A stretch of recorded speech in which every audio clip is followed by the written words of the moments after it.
السلام عليكم ورحمة الله.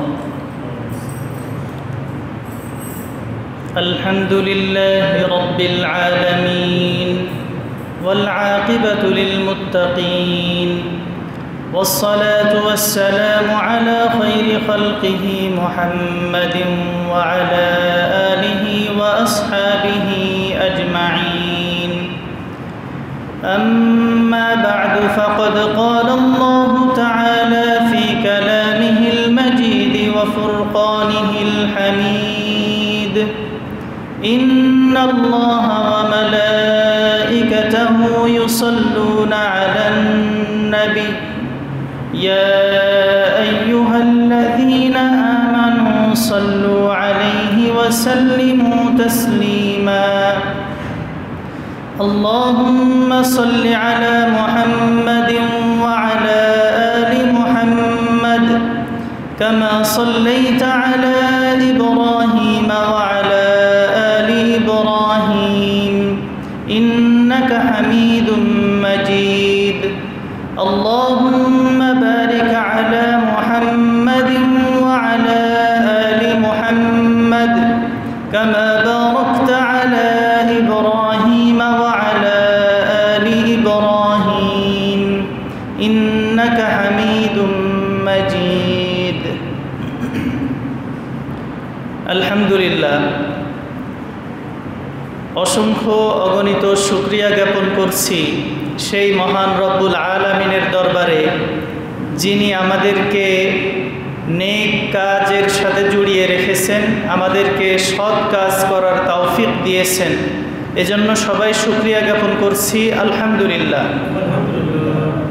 মুহতারাম হাজিরিন, আল্লাহ সুবহানাহু ওয়া তাআলা আমাদেরকে এই দুনিয়ায় প্রেরণ করেছেন এবং আমাদেরকে তার পথে চলার নির্দেশনা দিয়েছেন।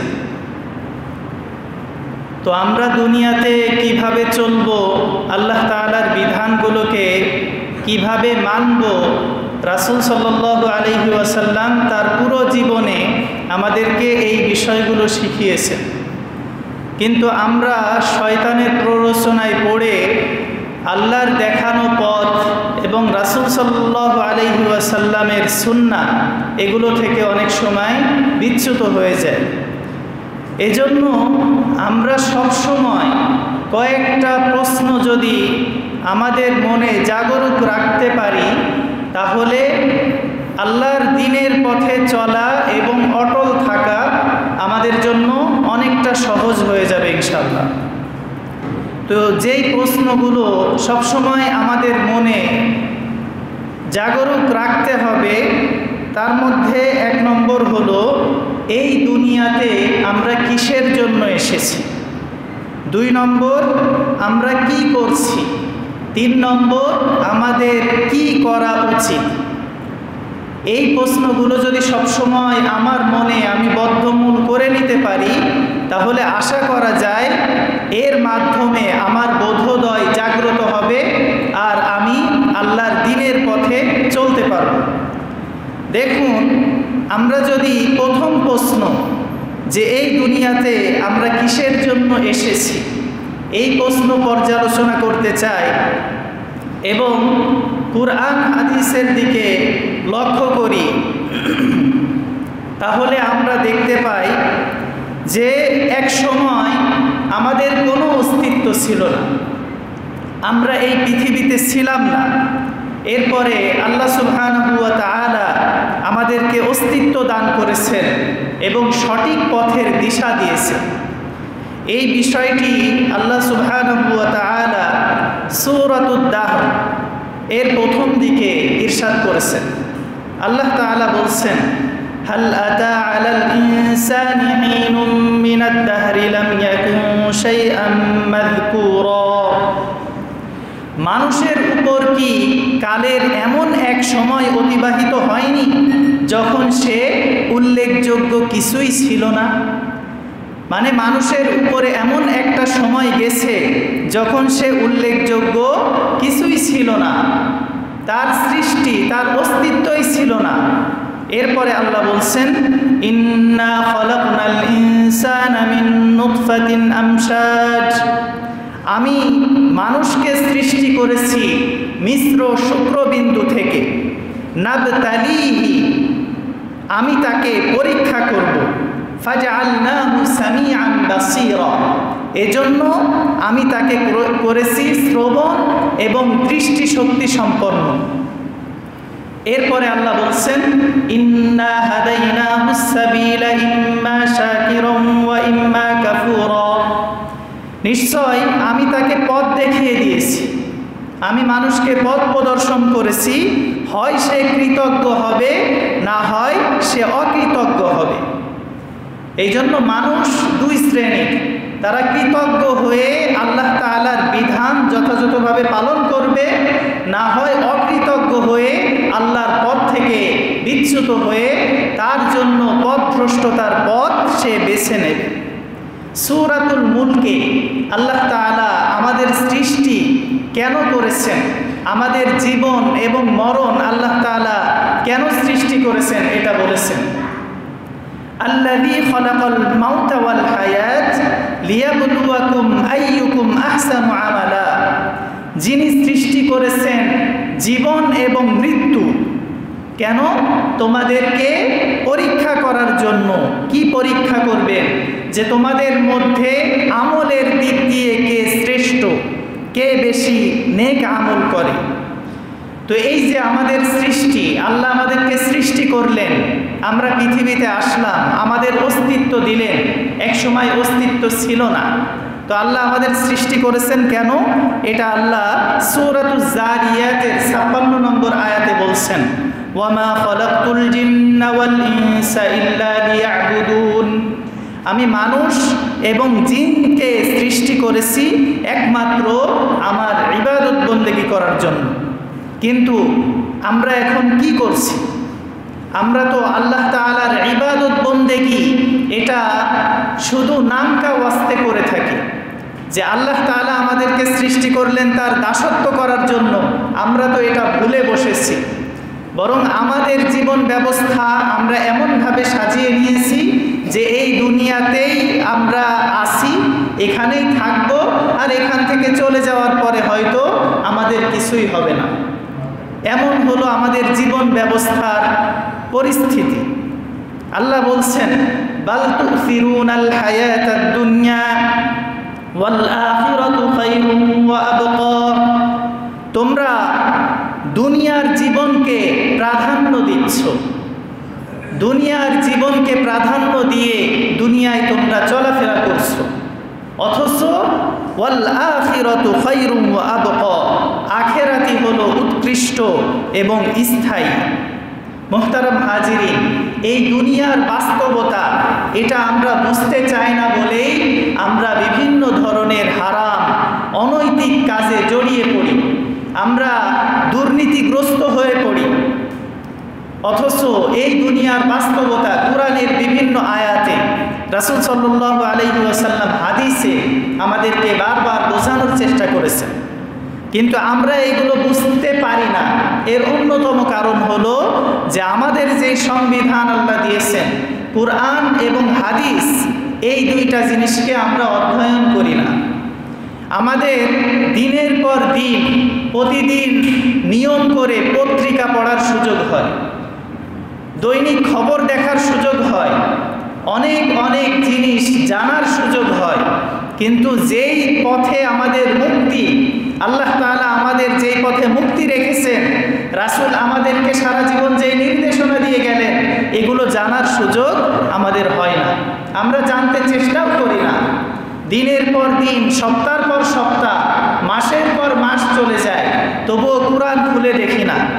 দুঃখজনক বিষয়, অনেক মানুষ এমন আছেন, অনেক ভাইয়েরা এমন আছেন যারা কোরআন পড়তে পারেন না, জীবনের অর্ধেকটা সময় অতিবাহিত হয়ে গেছে। কোরআন যে শিখতে হবে, পড়তে হবে, এই জাতীয় কোনো মানসিকতাও আমাদের ভিতরে তৈরি হয় না। তাহলে আমাদের পরিবর্তন, সমাজের পরিবর্তন, এটা কিভাবে হবে? আল্লাহ আমাদের যেই ব্যবস্থাপত্র দিয়ে দিয়েছেন, ওই ব্যবস্থাপত্র অনুযায়ী আমরা চলারই চেষ্টা করি না।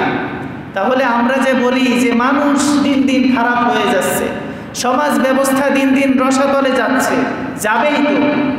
কারণ সঠিক পথ থেকে বিচ্যুত হয়ে আমরা যতদিন বিভ্রান্ত হয়ে ঘুরতে থাকব ততদিন পর্যন্ত সমাজের কোনো মানুষ এবং সমাজ ব্যবস্থার পরিবর্তন হবে না। দেখুন আল্লাহ তাআলা সূরাতুল আনকাবুতে 64 নম্বর আয়াতে এই দুনিয়ার বাস্তবতা আমাদেরকে বোঝাচ্ছেন। ওয়ামা হাদিহিল হায়াতুদ দুনিয়া ইল্লা লাহু ওয়া লাইব, এই দুনিয়ার জীবন এটা তো খেল তামাশা ছাড়া আর কিছুই না। ওয়া ইন্নাল দারাল আখিরাতা লাহিয়াল হায়াওয়ান, আর আখিরাতের জীবনই তো প্রকৃত জীবন। লাউ কানু ইয়ালামুন, তারা যদি এই বিষয়টা জানতো, এই বিষয়টা তারা যদি উপলব্ধি করত, তাহলে কতই না ভালো হতো।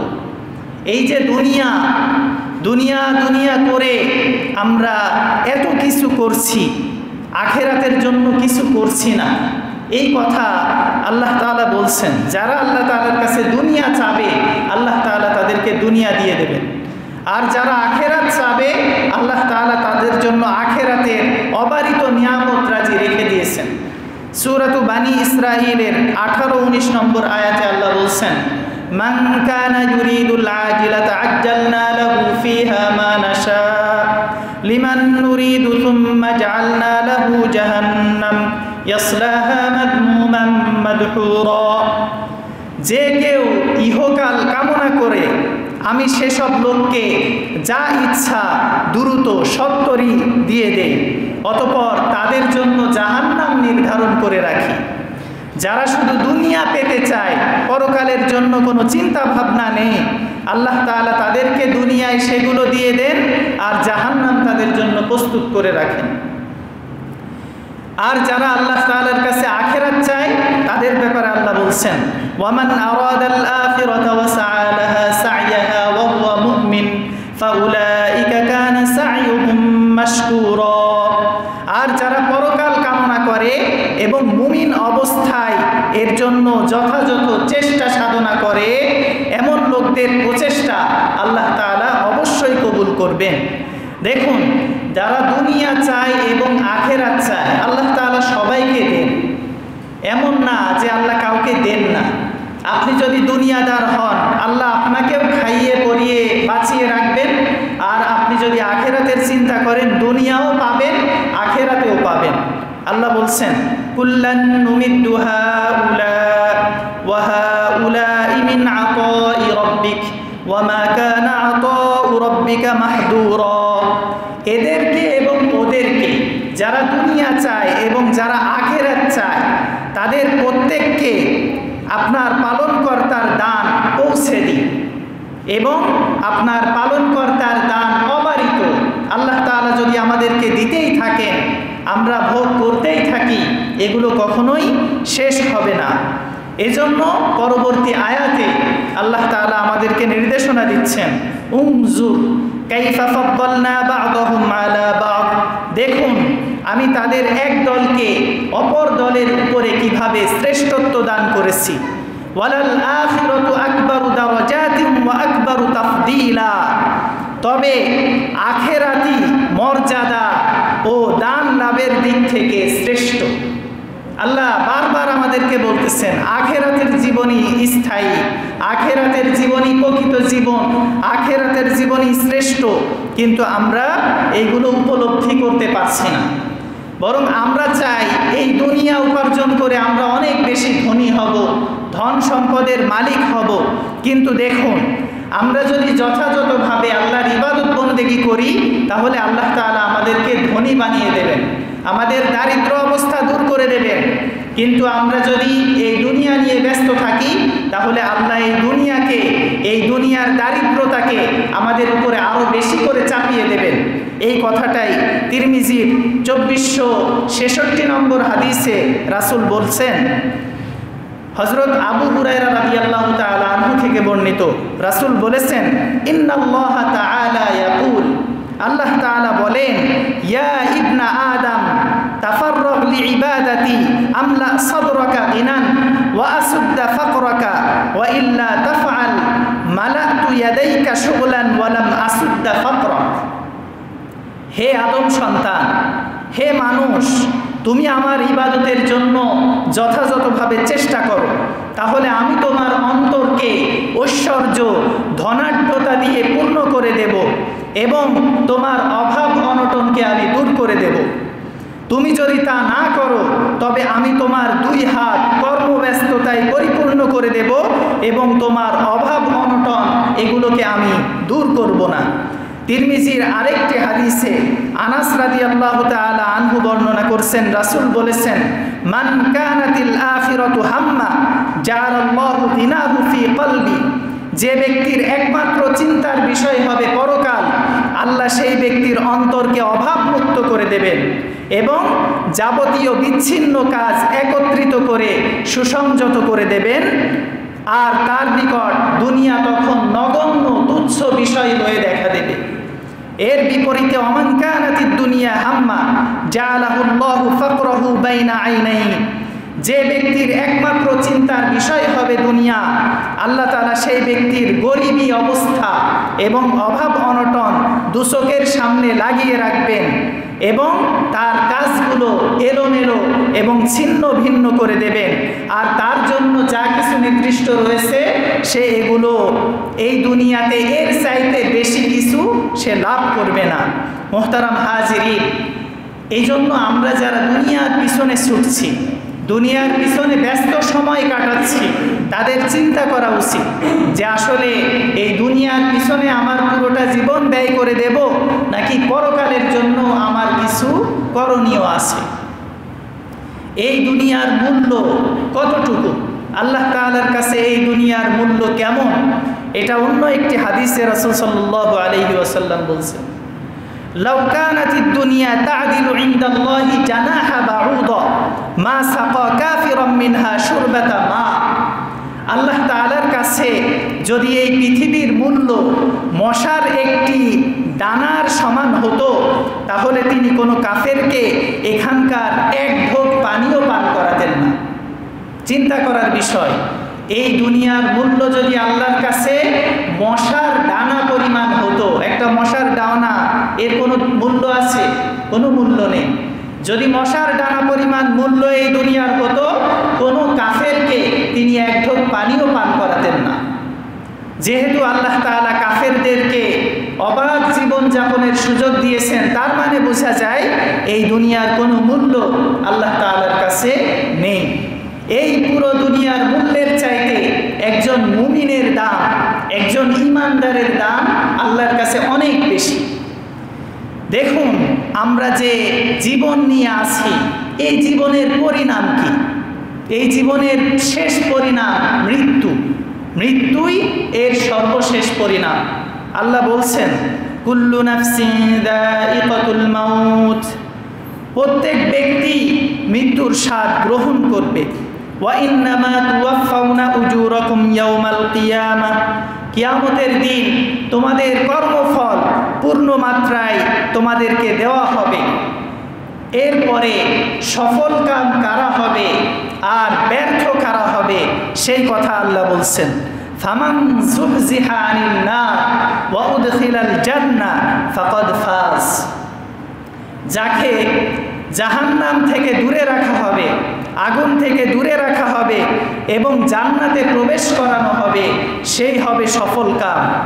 আর দুনিয়ার জীবন, ওয়ামাল হায়াতুদ দুনিয়া ইল্লা মাতাউল গুরুর, দুনিয়ার জীবন এটা হলো প্রতারণার বস্তু ছাড়া কিছুই না।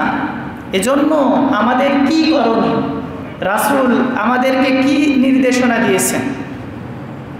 আমাদের কি করতে হবে?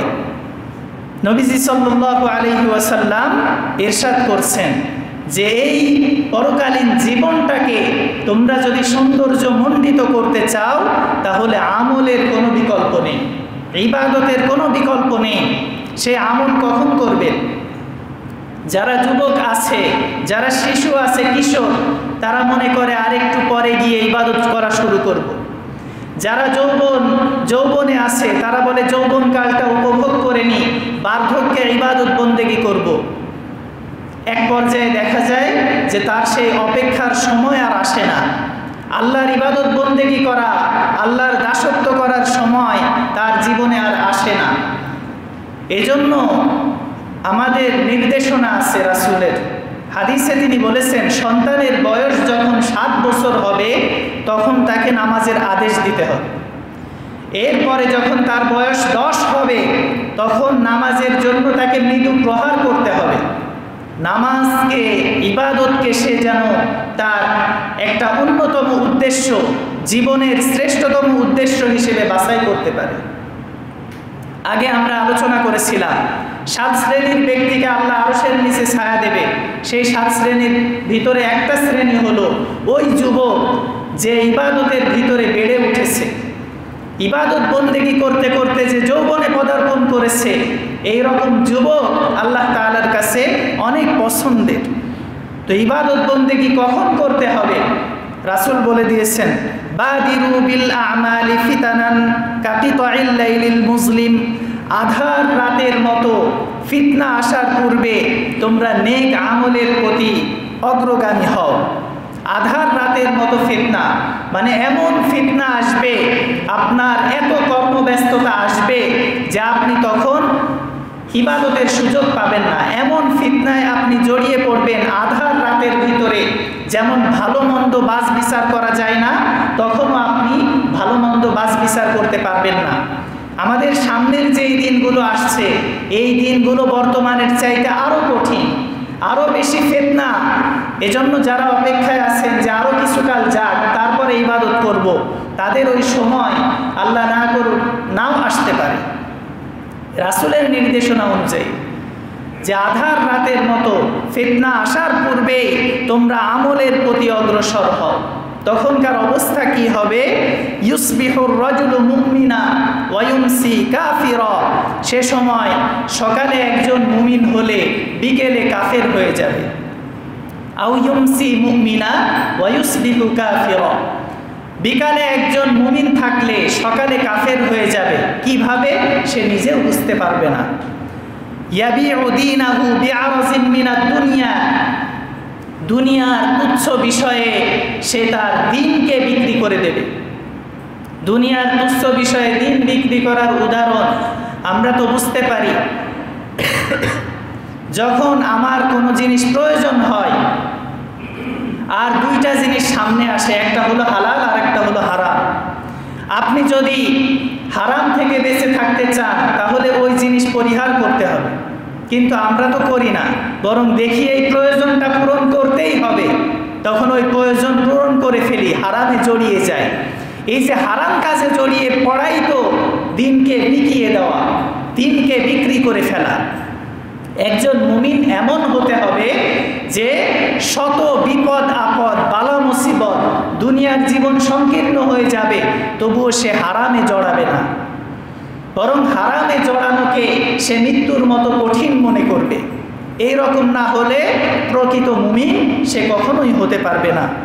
তো মুহতারাম হাজিরিন, অন্য একটি হাদিসে রাসূল বলছেন, বাদিরু বিল আমালি সাবআন। 7টি জিনিস আসার আগে তোমরা দ্রুত নেক কাজ করে ফেলো। সেই 7টা জিনিস কি? হাল তানজুরুনা ইল্লা ইলা ফাকরিন মুনসিন। তোমরা কি অপেক্ষা করছো এমন দারিদ্র্যের যা তোমাদেরকে সব কিছু ভুলিয়ে দিবে? আপনি এখন ভালো আছেন, কিন্তু হয়তো এমন দারিদ্র্য আসবে যেই দারিদ্রতায় আপনি আল্লাহর ইবাদত বন্দেগী করার, আল্লাহকে ডাকার সময়ই পাবেন না। আও গিনান মুদ্দিন। অথবা অপেক্ষা করছো এমন প্রাচুর্য যা তোমাদেরকে অহংকারী করে তুলবে। তাহলে দারিদ্রতা এবং ধনাঢ্যতা এই দুইটাই আমলের পক্ষে প্রতিবন্ধকতা সৃষ্টি করে। আও মারাদিন মুফসিদ। নাকি এমন রোগের অপেক্ষা করছো যেই রোগটা তোমাদেরকে জরাজীর্ণ করে দেবে, জীর্ণ শীর্ণ করে দেবে। এখন সুস্থ আছেন, আপনি ভাবছেন কয়েকদিন পরে ইবাদত করা শুরু করব, তখন যদি এমন রোগ হয় আপনার, যে রোগ থেকে আপনি আর সুস্থতায় ফিরে আসতে না পারেন। আও হারামিন মুফান্নিন। নাকি অপেক্ষা করছো এমন বার্ধক্যে যা তোমাদেরকে অথর্ব করে দেবে, নিচে চলার শক্তি থাকবে না, লাঠি ভর দিয়ে চলতে হবে, সন্তানের উপরে ভরসা করে চলতে হবে, অন্য মানুষের উপরে নির্ভর হতে হবে। আও মাউতিন মুজহিস। নাকি মৃত্যুর অপেক্ষা করছো, যেই মৃত্যু তোমাদের কাছে হঠাৎ করে এসে পড়বে। তুমি যে মনে করছো এখন নামাজ পড়ছি না, 1 ঘন্টা পরে পড়ব, অথবা জোহর বাদ যাক আসর পড়ব, কিন্তু আসরের আগেই তো হঠাৎ মৃত্যু এসে উপস্থিত হতে পারে। আবিদ দাজ্জাল ফাশাররু গাইবিন ইউনতাজার, নাকি তোমরা অপেক্ষা করছো দাজ্জালের, যে সর্বাপেক্ষা অদৃশ্য বিষয়, যার জন্য তোমরা অপেক্ষা করছো। দাজ্জালের ফিতনা এই উম্মতের জন্য সবচেয়ে বড় ফিতনা হবে। এই ফিতনা থেকে বাঁচার জন্য বিশেষ একটি আমল আছে, শুক্রবারে জুমার দিনের আমল, সেটা সূরা কাহাফ তেলাওয়াত করা। সূরা কাহাফ যদি কেউ প্রতি সপ্তাহে শুক্রবারে তেলাওয়াত করে, তাহলে এর অনেকগুলো ফায়দা। তার মধ্যে অন্যতম ফায়দা হলো কিয়ামতের পূর্বে সবচেয়ে ভয়ঙ্কর ফিতনা দাজ্জালের ফিতনা থেকে সে মুক্ত থাকতে পারবে। 7 নম্বর বিষয়, আবিসাআতি ফাসাআতু আদহা ওয়া আমার, নাকি তোমরা অপেক্ষায় আসো কিয়ামতের, যেই কিয়ামত সবচেয়ে বেশি বিভীষিকাময় এবং সবচেয়ে বেশি তিক্ত বিষয়। এই সব জিনিস আমার জীবনে আসার আগেই আমলের প্রতি অগ্রসর হতে হবে। অন্য একটি হাদিসে রাসূল বলেছেন, ইগতানিম খামসান ক্বাবলা খামস, 5টা জিনিসের পূর্বে 5টা জিনিসকে মূল্যায়ন করবা। শাবাবাকা ক্বাবলা হারামিক, তোমার বার্ধক্য আসার আগে যৌবনকালকে। ওয়াসিহ্হাতাকা ক্বাবলা সাকামিক, অসুস্থতা আসার আগে সুস্থতাকে। ওয়া গিনাকা ক্বাবলা ফাকরিক, দারিদ্রতা আসার আগে তোমার যে ধনাঢ্যতা এটাকে। ওয়া ফারাগাকা ক্বাবলা শুগলিক, ব্যস্ততা আসার আগে অবসর সময়কে। ওয়া হায়াতাকা ক্বাবলা মাউতিক, সর্বশেষ মৃত্যু আসার আগে তোমার জীবনকে গনিমত মনে করতে হবে, সুবর্ণ সুযোগ মনে করতে হবে। আমি যে বেঁচে আছি, আল্লাহ তাআলা আমাকে বাঁচিয়ে রেখেছেন, এই জীবন এর যথাযথ মর্ম, যথাযথ মূল্য বুঝে আমাদেরকে অগ্রসর হতে হবে। এরকম অসংখ্য অগণিত হাদিস রয়েছে। আল্লাহ তাআলা বলছেন, ওই সময় আসার আগে তোমরা আল্লাহর পথে ব্যয় করো, ভালো কাজ করে নাও। যেই সময় আসলে তোমরা বলবে, মৃত্যু আসার পরে তোমরা বলবে, হে আমাদের রব, আমাদেরকে আর কিছুক্ষণ সুযোগ দেন, আর কিছুক্ষণ সুযোগ দেন, তাহলে আমরা দান সদকা করব, ভালো কাজ করব। কিন্তু আল্লাহ তাআলা কাউকে কোনো অবকাশ দেবেন না। এজন্য মুহতারাম হাজিরিন, এই যে যা কিছু আলোচনা করলাম, এই দুনিয়ার জীবনের বাস্তবতা, এগুলো বুঝে আমাদেরকে নিজের জীবনকে গঠন করা উচিত, দুনিয়াতে সেইভাবে চলা উচিত। আল্লাহ সুবহানাহু ওয়া তাআলা আমাদেরকে এই বাস্তবতা বুঝে নিজেদের জীবন যাপন করার তৌফিক দান করুন। আমিন। ওয়া আখিরু দাওয়ানা আনিল হামদুলিল্লাহি রাব্বিল আলামিন।